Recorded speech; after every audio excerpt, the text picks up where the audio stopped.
T. 2 hours. That's what the doctors gave his twin boys.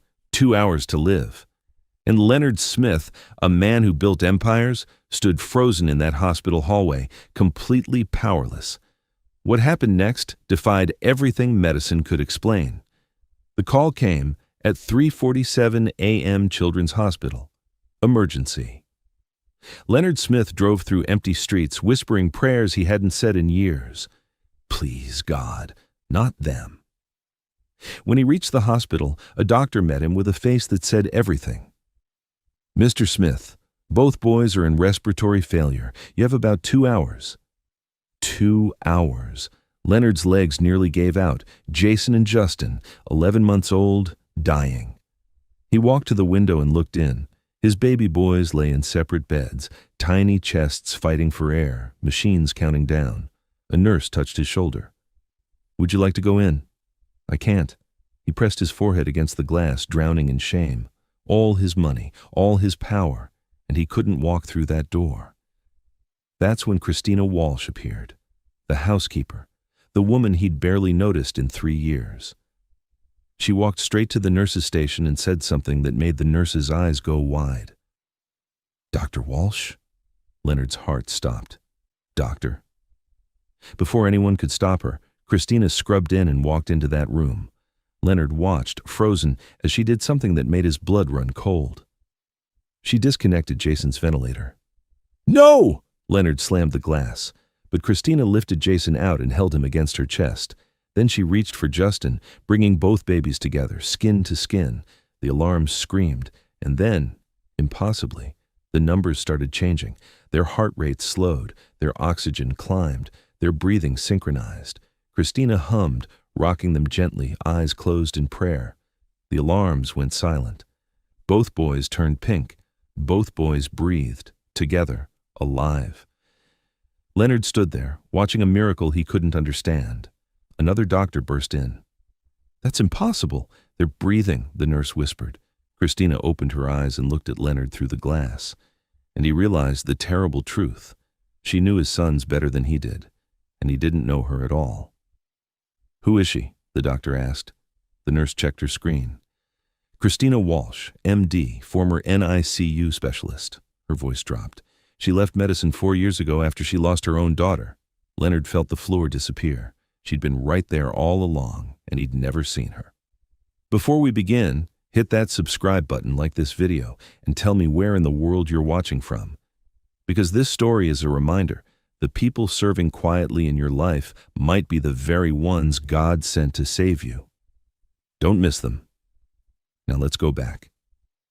Leonard couldn't move. His hand was still pressed against the glass, his breath fogging it up in short bursts. Inside the room, Christina continued rocking his sons, humming that same low melody, completely calm, as if she hadn't just done the impossible. The neonatologist stood beside him now, staring at the monitors like they had betrayed her. I've never seen anything like this. Their vitals were critical, both of them. What did she do? Leonard's voice came out hoarse. Kangaroo care, the charge nurse said quietly. Skin-to-skin contact. It regulates their breathing, their heart rate, their temperature. It's proven science for premature babies, but... She stopped herself. But what? But they weren't premature, and they were too far gone. She looked at Christina through the glass. It shouldn't have worked, not like this. Leonard watched Christina press a kiss to Jason's head, then Justin's, still swaying gently. The boys' faces were peaceful now, pink, alive, like they'd never been dying at all. Who is she? He whispered. The charge nurse pulled up something on her tablet, scrolling slowly. Dr. Christina Marie Walsh, Johns Hopkins Medical School, graduated top of her class, residency at Mass General, board-certified neonatologist. She paused, reading further. One of the best in the state, actually, until 4 years ago. What happened 4 years ago? The nurse's face softened. She lost her daughter, premature birth, complications during delivery. The baby lived 48 hours. She looked up at Leonard. Dr. Walsh was the patient, not the doctor. She couldn't save her own child. The words hit Leonard like a punch to the chest. After that, she just... disappeared, left her practice, left everything. The nurse glanced back at Christina. I had no idea she was here. In Boston, working as my housekeeper, Leonard finished, the shame of it burning through him. A hospital administrator appeared, clipboard in hand, face tight with concern. Mr. Smith, we need to talk about what just happened. Dr. Walsh performed a medical intervention without authorization, without parental consent, and without... She saved my sons.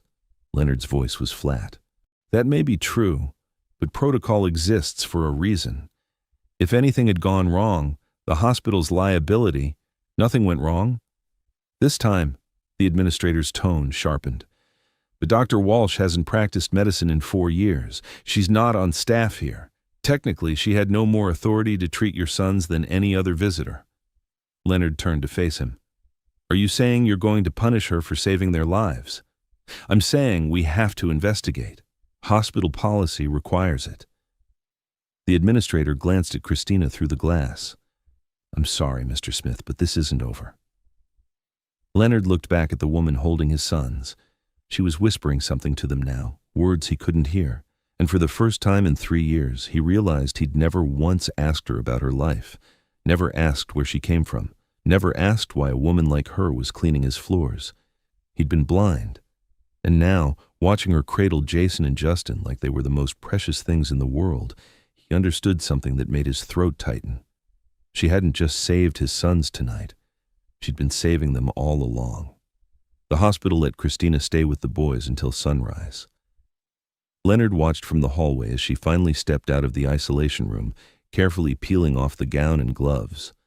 Her hands were steady, but her eyes looked exhausted, like she'd been holding her breath for hours and could finally let go. She walked past him without a word, heading toward the elevator. Christina. She stopped but didn't turn around. Thank you. His voice cracked on the words. I don't know what to say except thank you. She turned slowly. Up close, he could see the tears she'd been holding back. They're going to be okay, Mr. Smith. Both of them. Leonard, he said. You can call me Leonard. She nodded but didn't say it, just stood there, looking small and worn out in a way he'd never noticed before. How many times had he walked past her in his own house and never really looked? The hospital's opening an investigation, he said quietly. They told me. Something flickered across her face, fear, maybe, or resignation. I know. Why didn't you tell me you were a doctor? Christina looked down at her hands. Because I'm not. Not anymore. But I broke the rules tonight, Mr. Smith. I knew what I was doing. I knew what it would cost. She met his eyes. But I couldn't let them die. I couldn't stand there and do nothing. Not again. The weight in those last 2 words made Leonard's chest tighten. Not again. Her daughter. The one she couldn't save. Rebecca knew, Christina said softly. Your wife. She knew who I was, what I'd lost. She found me working at a hospice center, trying to be near people without carrying the weight of keeping them alive. Her voice wavered. She told me about the babies coming, about the cancer. She asked if I'd help. Leonard felt something break open inside him. She hired you to protect them. She hired me to love them, Christina corrected, because she knew she wouldn't be here to do it herself. A tear slipped down her cheek. I wasn't supposed to be their doctor, Mr. Smith. I was supposed to be their safety. The person who showed up when no one else could. Leonard thought about all the late nights he'd come home to find Christina rocking the boys to sleep. All the times he'd heard her singing softly from their nursery.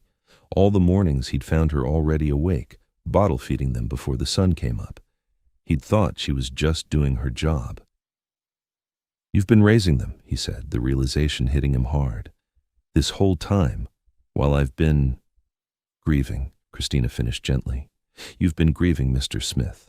There's no shame in that. But there was shame. So much shame it nearly choked him. Because he hadn't just been grieving, he'd been hiding, running, building walls between himself and the 2 sons who needed him most, and Christina had been the one holding them together. What happens now? He asked. She wiped her eyes. Now I go home, get some rest, and wait to see if they're going to press charges. Charges? Unauthorized medical practice. It's serious. She tried to smile, but it didn't reach her eyes. But it was worth it. They're alive. That's all that matters. She turned to leave, and Leonard felt panic rise in his chest. Christina, wait. She looked back. Don't go yet, please. I need to understand. Help me understand. For a long moment, she just studied his face. Then she nodded. Okay, Mr. Smith. Okay. They sat in the hospital cafeteria, 2 cups of coffee between them that neither one touched. Christina stared at hers, watching the steam rise. Leonard kept glancing at her, trying to find the right words. Finally, he just asked, "What was her name?" "Your daughter." Christina's breath caught. "Grace. Grace," he repeated softly. "She was born at 26 weeks. Too early, too small." Christina's voice was barely above a whisper. "I did everything right. Took my vitamins, rested, followed every protocol. But sometimes the body just gives up." Leonard waited, letting her speak. "She had my eyes," Christina continued, "dark brown, and these tiny, perfect fingers that would wrap around mine." She swallowed hard. 48 hours, that's all I got. 48 hours of being her mother before God took her home. "I'm sorry." Everyone was sorry. She finally looked up at him. "My fiancé couldn't handle it, left 2 weeks after the funeral. My colleagues didn't know what to say to me. The hospital put me on leave, said I needed time to heal. But how do you heal from that? How do you go back to saving other people's babies when you couldn't save your own?" Leonard didn't have an answer. "So I left," she said simply. Walked away from medicine, from everything. Started taking care of people who were already dying, where the pressure was off, where I couldn't fail them because they were already going. But you came back tonight." "I never left, Mr. Smith. Not really." Her eyes filled with tears. "When I heard that doctor say 2 hours, I was right back in that delivery room, right back to the moment they told me there was nothing more they could do. And I couldn't let it happen again. I couldn't stand by and watch 2 more babies die." Before Leonard could respond, his phone buzzed. A text from his assistant. "Hospital board scheduled emergency meeting. They're discussing Christina's case. Legal involvement likely." He showed her the screen. Christina nodded slowly, like she'd been expecting it. "It's okay." "It's not okay." Leonard's voice rose. "You saved their lives. I also violated about a dozen hospital policies." She stood up, pulling her sweater tighter. "I knew what I was doing, Mr. Smith. I made my choice." "Leonard," he said firmly. "Please, just call me Leonard." She hesitated, then nodded. "Leonard." His phone rang. The hospital administrator. Leonard answered. "Mr. Smith, we need you back on the pediatric floor. Now." His heart stopped. "What happened? Are the boys? The boys are stable, but Dr. Walsh needs to leave the premises immediately. Security is waiting." Leonard looked at Christina. Her face had gone pale. "What are you talking about?" he demanded. "The board's decision was unanimous. Until the investigation is complete, Dr. Walsh is banned from hospital grounds. If she returns, we'll have her arrested for trespassing." "You can't do that. We already have, Mr. Smith. She has 10 minutes to collect her belongings and leave." The line went dead. Christina was already walking toward the elevator, her shoulders squared like she was heading into battle. Leonard hurried after her. "Christina, wait. I can fight this. I can hire lawyers. It won't matter." She pressed the elevator button. "They're protecting themselves. I understand. But the boys, they need you." She turned to him, and the pain in her eyes nearly broke him. "They need their father. Leonard, that's who they need." The elevator doors opened. She stepped inside. "I'll come back to the house," she said as the doors began to close. "I'll pack my things." "No," Leonard said quickly. "Don't. Please don't." But the doors closed, and she was gone. Leonard stood in the nursery that night, watching Jason and Justin sleep in their cribs. They'd been released from the hospital that afternoon with strict instructions, monitoring, medication, follow-up appointments. The doctors called it a miracle. Leonard just called it Christina. But she wasn't here. He'd driven home to an empty house, no sound of her humming from the kitchen, no smell of dinner warming on the stove, No gentle presence moving through the rooms, keeping everything together. He'd walked upstairs and found her bedroom door open. The bed was made. Her few belongings were gone, just like that. She'd left a note on the kitchen counter, written in careful handwriting. Mr. Smith, I've taken a leave of absence until the investigation is resolved. The boy's medication schedule is on the refrigerator. Dr. Patel's number is programmed into your phone. They'll need you now. C. They'll need you now. Like she knew he'd been absent. Like she'd been covering for him all along. Jason stirred in his crib, making a soft sound. Leonard reached down, touching his son's tiny hand. The baby's fingers didn't curl around his, didn't grip. Just lay there, limp and unresponsive. Leonard tried again. Nothing. A coldness spread through his chest. He moved to Justin's crib. Same thing. The baby didn't react to his touch. Didn't recognize him. Hey, buddy, Leonard whispered, trying to keep his voice steady. It's Daddy. I'm here. Justin turned his head away. Leonard stepped back, feeling something crack inside him. His own sons didn't know him. After 11 months of life, they didn't know their father's voice, didn't reach for him, didn't trust him. But they knew Christina. He'd seen it in the hospital, the way they'd calmed in her arms, the way they'd responded to her humming, the way they'd fought to survive because she'd refused to let them go. He pulled out his phone and called the hospital. This is Leonard Smith. I need to speak to Dr. Patel about my sons. The pediatrician answered on the second ring. Mr. Smith, is everything all right? They're not responding to me, Leonard said, trying to keep the panic out of his voice. I touch them and they just... nothing. They don't even look at me. A pause. Mr. Smith, who's been their primary caregiver? Leonard closed his eyes. Christina, the woman who saved them, Dr. Patel finished gently. Yes, I read the report. Mr. Smith, babies bond with whoever shows up consistently, whoever feeds them, holds them, comforts them when they cry. That's who they attach to. But I'm their father.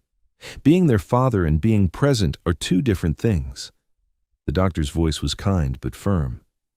They don't know titles. They know presence, safety, consistency.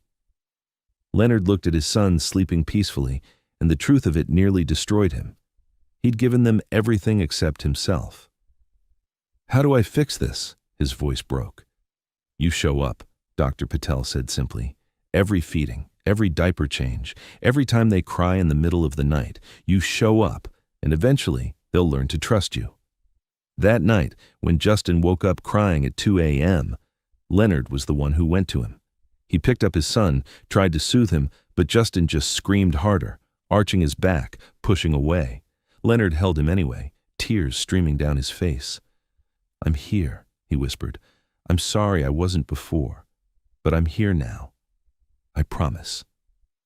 Justin kept crying, kept reaching for someone who wasn't there, and Leonard finally understood what Christina had been trying to tell him.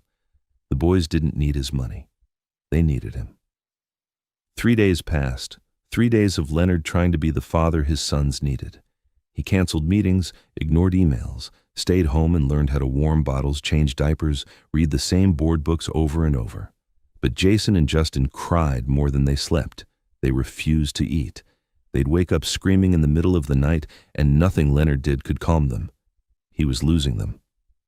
On the 4th morning, he found himself standing in Christina's old room, staring at the small space she'd occupied for 3 years.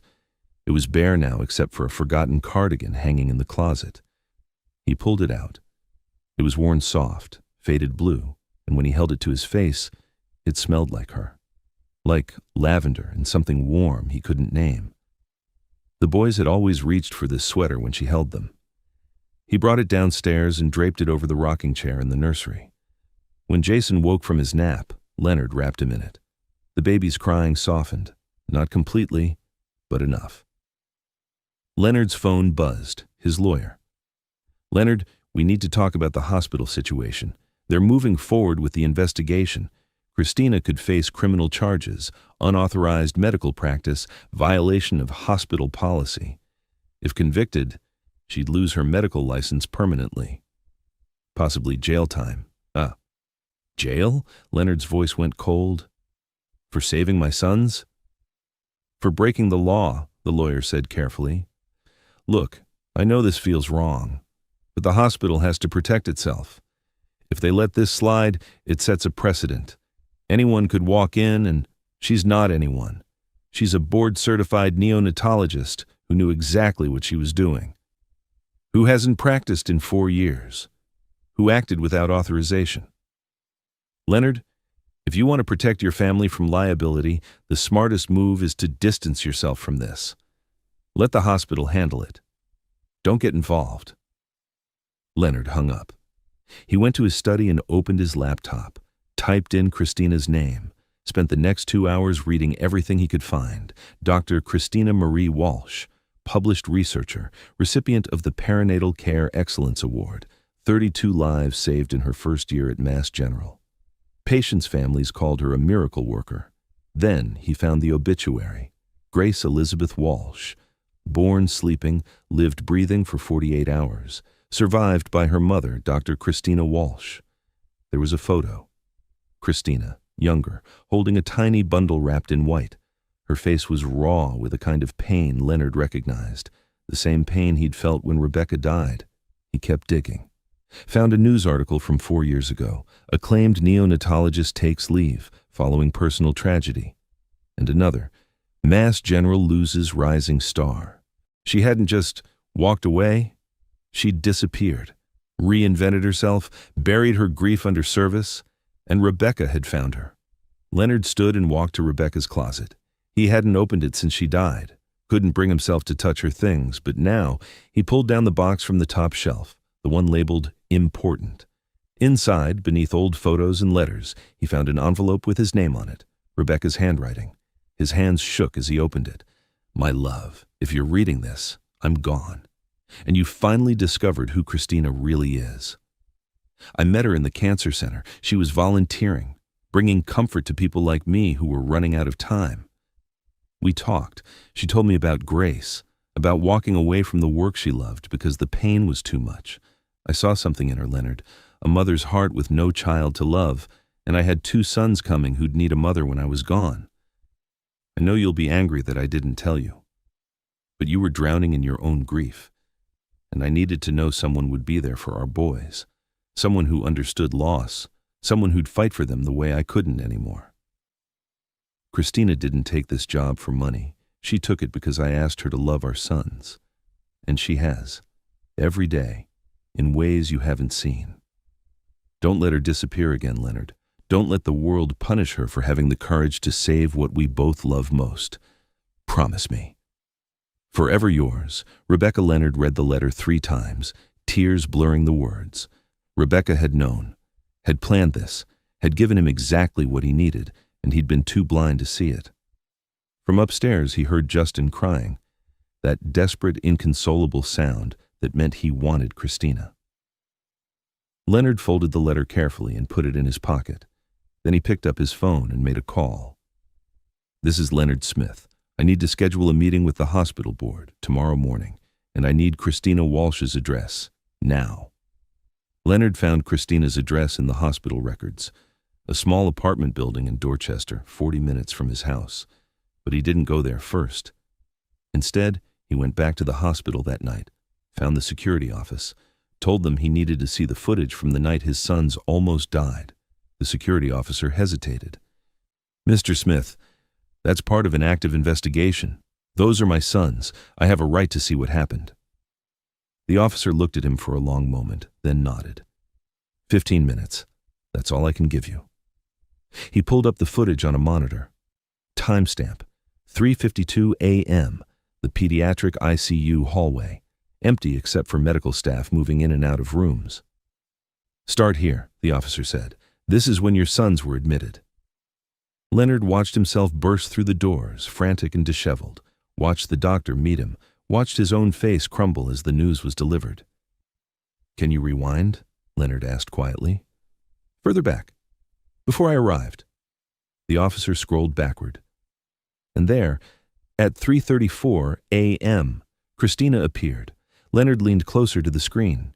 She came through a side entrance, still in her house clothes, moving quickly but not running, like she'd known exactly where to go. She was already here, Leonard whispered. Before anyone called her. The officer nodded.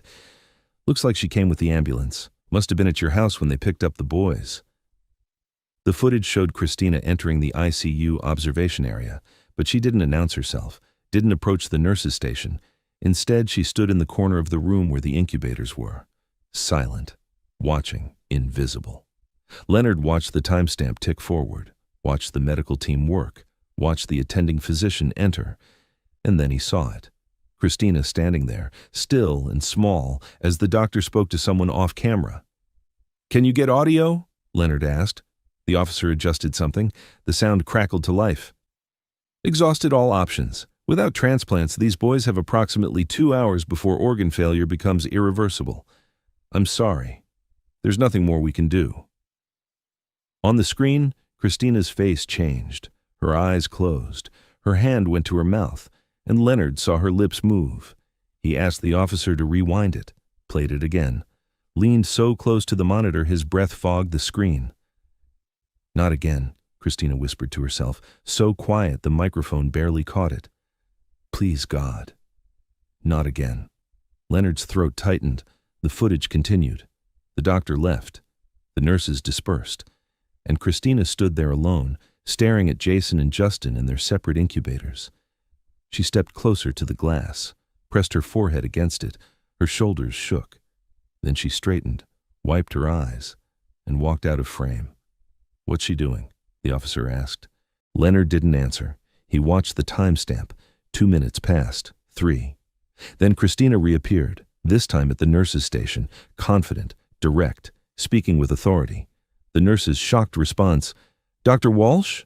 And then Christina explained something, her hands moving as she spoke. The officer turned up the volume. "Kangaroo care. It's proven effective for respiratory distress in infants. Skin-to-skin contact, both twins together. I can walk you through the research." The attending physician interrupted, his tone dismissive. "Ms. Walsh, I appreciate the suggestion, but we don't practice alternative medicine in this ICU. Hospital protocol requires—" "Protocol is going to let those boys die," Christina said quietly. "That's not your call to make. You're not on staff here. He paused, checking something. "You haven't practiced in 4 years. I'm going to have to ask you to step back." Christina nodded, said nothing, watched him leave. Then she looked back at the incubators, at Jason and Justin dying alone in their plastic beds. The footage showed her standing there for a long moment, perfectly still, like she was praying or deciding. Then she moved to the scrub sink. Leonard watched her wash her hands with the precision of someone who'd done it 10,000 times, watched her put on the gown and gloves, watched her walk into that room knowing exactly what it would cost her. She didn't hesitate, didn't second guess. She just lifted those babies and held them like they were hers. The monitor showed the alarms going off, showed Leonard appearing at the window, panicked and helpless, showed the miracle that followed. But what broke Leonard wasn't the miracle. It was what came after. When the boys stabilized and the doctors rushed in, Christina stepped back, let them take over. And for just a moment, one brief, unguarded moment, the camera caught her face. She wasn't smiling, wasn't celebrating. She was crying, silently. Her hand pressed to her mouth, her whole body trembling, like she'd just relived the worst moment of her life, and survived it this time. The footage ended. Leonard sat there in the dark security office staring at the blank screen, and finally understood what Christina had done. She hadn't just saved his sons, she'd sacrificed herself. Again. "Mr. Smith?" the officer said gently. "You okay?" Leonard stood, his legs unsteady. "I need that footage. Can you make me a copy?" "It's evidence, please," Leonard's voice cracked. "I need it." The officer looked at him for a long moment, then nodded. "Give me 5 minutes." Leonard walked out of the security office with the flash drive in his pocket, and Rebecca's letter still folded against his heart, and he knew exactly what he had to do. Leonard drove home in silence. The city lights blurred past his windows, but he didn't see them. All he could see was Christina's face on that screen, the way she'd stood there, invisible and breaking, watching his sons die. The way she'd chosen to act, even when it meant losing everything. When he pulled into his driveway, the house looked different somehow. Emptier, like something essential had been removed. He walked upstairs to the nursery. Jason and Justin were awake, lying quietly in their cribs. Not crying, just staring at the ceiling with those dark, watchful eyes that looked so much like Rebecca's. Leonard sat down in the rocking chair, the one Christina had sat in every night for 3 years. He picked up the blue cardigan still draped over the arm and held it for a moment. Then he reached into Justin's crib and lifted him out. The baby stiffened in his arms, uncertain. "I know," Leonard whispered. "I know I haven't been here, but I'm trying. I'm really trying." He began to rock slowly, the way he'd watched Christina do it, back and forth, steady. And he started humming, that same low melody he'd heard her sing through the hospital glass. Justin's body relaxed slightly, not completely, but enough. Leonard closed his eyes and let himself remember, really remember. All those mornings he'd left for work before the boys woke up. All those nights he'd come home after they were already asleep. All those moments Christina had been there, feeding them, bathing them, singing to them, while he'd hidden behind meetings and emails and the excuse of grief. She'd been raising his sons, loving them. And he'd let her, because it was easier than facing the truth, that every time he looked at Jason and Justin, he saw Rebecca. And it hurt too much.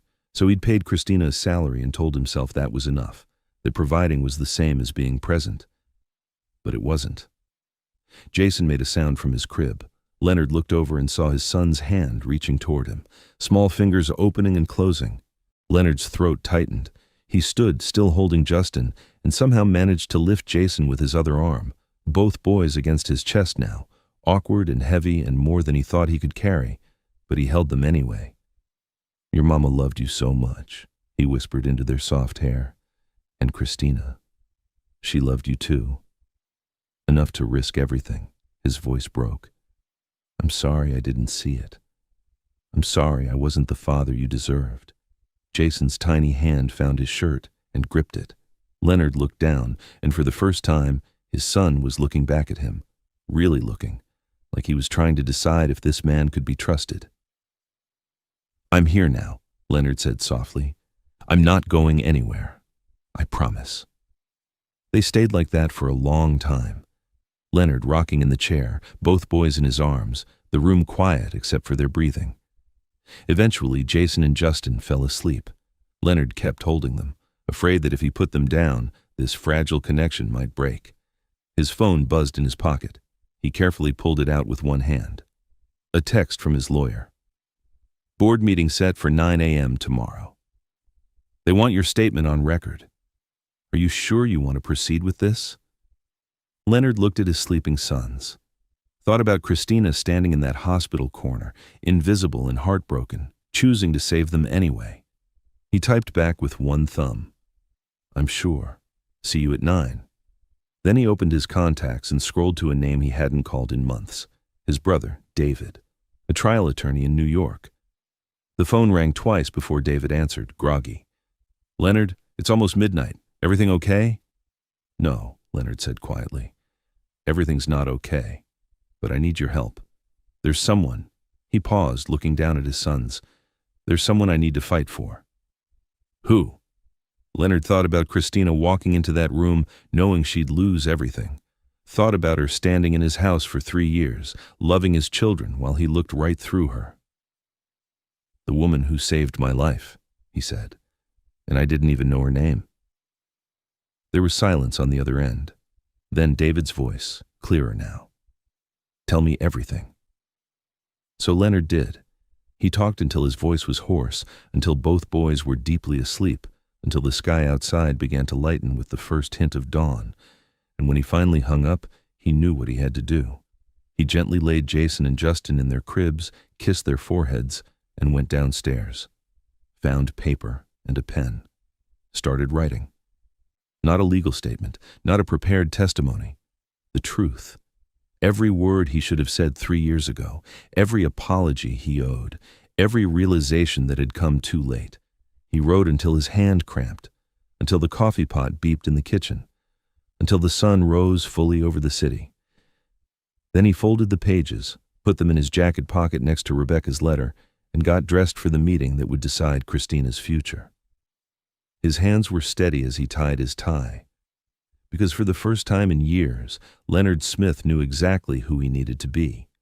Not a billionaire, not a CEO, a father, fighting for the woman who'd taught him what that word really meant. The hospital boardroom was cold. Fluorescent lights, white walls, a long table with 7 people sitting behind it, all wearing expressions that gave nothing away. Christina sat alone on one side of the room, wearing a simple gray dress. Her hands were folded in her lap, steady and still. But Leonard could see the tension in her shoulders, the exhaustion around her eyes. She glanced up when he entered, and something flickered across her face. Surprise, maybe, or fear that he'd come to make things worse. He took the seat beside her. "Mr. Smith," she whispered, "you don't have to." "Yes, I do." The board chair cleared his throat. "Mr. Smith, thank you for coming. We understand you have a statement regarding the incident involving Ms. Walsh and your sons." Leonard stood. "Dr. Walsh," he corrected quietly. "Her name is Dr. Christina Walsh." The chair's eyebrow raised slightly. "Dr. Walsh hasn't practiced medicine in 4 years. For the purposes of this hearing." "For the purposes of this hearing," Leonard interrupted, "you need to know exactly who you're judging." He pulled the flash drive from his pocket. "I have security footage from the night my sons were dying. I need you to watch it." The board members exchanged glances. The chair nodded to an assistant who set up the monitor. The room went silent as the footage played. Leonard watched their faces as Christina appeared on screen. Watched them see her arrive before anyone called her. See her standing invisible in that corner. See her face when the doctor said 2 hours. See her whisper, "Not again." One of the board members, an older woman, leaned forward, her expression softening. The footage continued, Christina explaining kangaroo care, the attending physician dismissing her, Christina standing alone, deciding. When it reached the moment she walked into that room, the board chair paused the video. "Mr. Smith, we've reviewed this footage. We know what Dr. Walsh did. The question isn't whether her intervention worked, it's whether she had the authority to make that decision." "She had something better than authority," Leonard said. "She had love." He reached into his jacket and pulled out Rebecca's letter. "My wife knew she was dying. She knew our sons would need someone, so she found Christina, not a housekeeper, a mother, someone who understood loss and still chose to show up anyway." He handed the letter to the board chair. "Read it. Read what my wife saw in her, what I was too blind to see." The room was quiet except for the sound of pages turning. The board chair read, his expression unreadable. Then he passed it to the others. Leonard turned to face Christina. She was looking at him now, tears streaming down her face. "For 3 years," Leonard said, his voice thick, "Christina loved my sons while I hid from them. She fed them at midnight, sang them to sleep, held them when they cried. She was their mother in every way that mattered. And when they were dying, when the doctors gave up, she broke the rules because that's what mothers do. They risk everything for their children." He looked back at the board. "You want to punish her for that? For having the courage to act when everyone else walked away? For saving 2 innocent lives because she couldn't stand by and watch them die? Then you punish me too. Because I'm the one who failed. I'm the one who should have been there. She filled the space I abandoned." The board chair set down the letter. "Mr. Smith, no one is questioning Dr. Walsh's intentions." "Then what are you questioning?" Leonard's voice rose. "Her credentials. She's more qualified than half the doctors in this hospital." "Her judgment?" "She saved my sons when your protocols were killing them." "Her heart? She lost her own daughter and still found the strength to save mine." He walked closer to the table. "You want to revoke her license, take her future, then take mine too. Because those boys downstairs, they don't know me, but they know her, they trust her, they need her. And if you punish her for loving them, you're not protecting medicine, you're destroying it." His voice broke. "She's the best doctor I've ever seen, and the best person I've ever known, and I'm begging you, don't make her pay for my failures." The room fell silent. Christina stood, her voice barely a whisper. "Mr. Smith, Leonard, you don't have to do this." He turned to her. "Yes, I do. You saved my sons. You saved me. And I should have said that 3 years ago. The board chair looked at the other members. Quiet conversations, nodded heads. Finally, he spoke. Dr. Walsh, this board has reviewed your credentials, the security footage, Mr. Smith's testimony, and the medical outcomes. While your actions were unconventional and violated hospital protocol, we cannot ignore the results. Both children survived. Both are thriving. Christina's breath caught. However, he continued, we cannot simply overlook the breach of procedure. Therefore, our decision is this. Your medical license will be fully reinstated with a formal commendation for extraordinary intervention under crisis conditions. But you will be required to complete a refresher course on hospital protocols before resuming any official practice. Christina's legs nearly gave out. Leonard caught her elbow, steadying her. Furthermore, the chair said, looking at Leonard, the hospital's kangaroo care policies will be revised based on Dr. Walsh's intervention. Her actions, while unauthorized, have shown us gaps in our approach to critical infant care. The room seemed to exhale. Dr. Walsh, the chair said, his voice gentler now, you're free to go, and for what it's worth, those boys are lucky to have you. Christina couldn't speak, could only nod, tears falling freely now. The board members stood, gathering their papers. One by one, they filed out, until only Leonard and Christina remained, standing in that cold, white room that suddenly felt warmer. You didn't have to do that, she whispered. Yes, I did. Leonard's voice was rough. Christina, I've been blind. For 3 years, I looked right through you. I let you raise my sons while I pretended work was more important than being their father. He paused. But I see you now. And I'm asking, begging. Please come home, not as our housekeeper, as family. Christina looked up at him, and Leonard saw everything in her eyes. The grief she'd carried, the love she'd given, the sacrifice she'd made. They need you, he said softly. I need you. She wiped her tears. I don't know if I can. You already have been, Leonard said. You've been their mother all along. I'm just asking you to stop hiding it. Christina closed her eyes, breathed deep, and when she opened them again, something had shifted. Okay, she whispered. Okay, Leonard, I'll come home. They drove home together in Leonard's car, the city passing by in silence. Not the uncomfortable kind. The kind that comes after a storm, when everything finally settles and you can breathe again. When they pulled into the driveway, Christina stared at the house like she was seeing it for the first time. I don't know if I remember how to do this, she said quietly. How to be here without pretending. Then we'll figure it out together, Leonard said.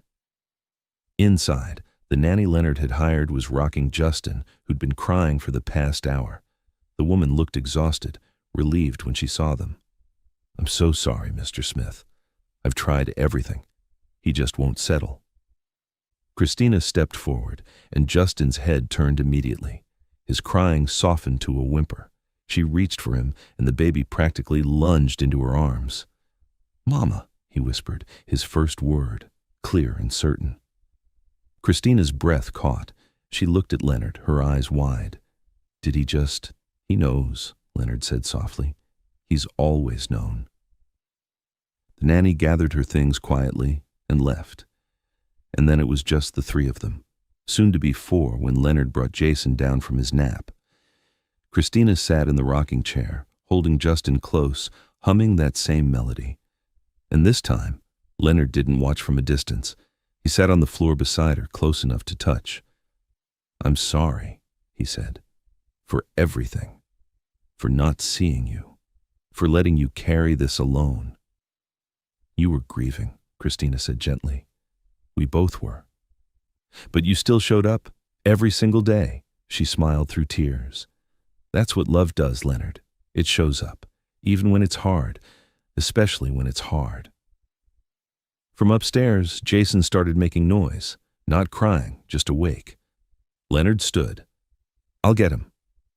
When he came back down, Jason in his arms, the baby looked between Leonard and Christina. Then, he reached out his small hand toward her. But he didn't push away from Leonard. He just wanted them both.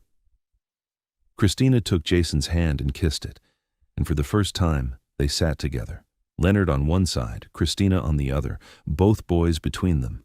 A family.